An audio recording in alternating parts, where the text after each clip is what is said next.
Albert Einstein once said, "Science without religion is lame, and religion without science is blind." We live in an assumptive world, and that statement can be best described by the placebo effect, which in my opinion is the perfect mirrors between science and spirituality. The placebo effect is having a favorable health response to a fake treatment. So you got 5 people with high blood pressure. The doctor comes in and says, "I have a new pill that's guaranteed to lower your blood pressure." He gives 3 of them the blood pressure pill, 2 of them a sugar pill. Everybody's blood pressure goes down. So why did the 2 people who just took the sugar pill have the same response as the people who took the blood pressure pill? Well, because they assumed that the doctor knows what he's talking about and the pill that he gave them was going to lower their blood pressure. And their bodies responded in accordance to their assumptions. Jesus told you over and over and over again ad nauseum, it is by your faith that you have been healed. The reason he couldn't perform miracles in his own town was because of the assumptions of the people who grew up with him and knew him as somebody else.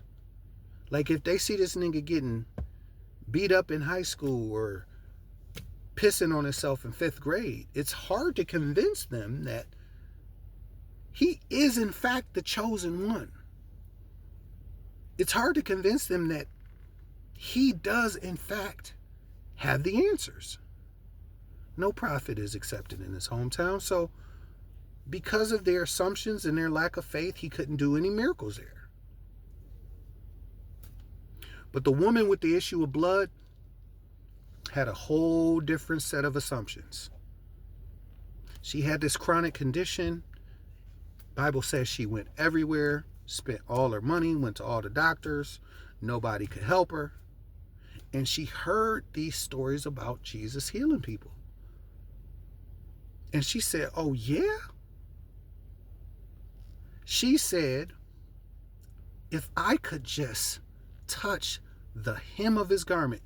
Some translations say she kept saying, "If I could just touch the hem of his garment, I will be made whole." And Jesus came to her town, and she pressed through the crowd. She reached out. She touched the hem of his garment, and her body responded in accordance with her assumptions. So it doesn't matter what I think or what I say. It doesn't matter what she thinks or she says. It doesn't matter what he thinks or he says. Who do you say that I am? Because whatever you add to I am, you become.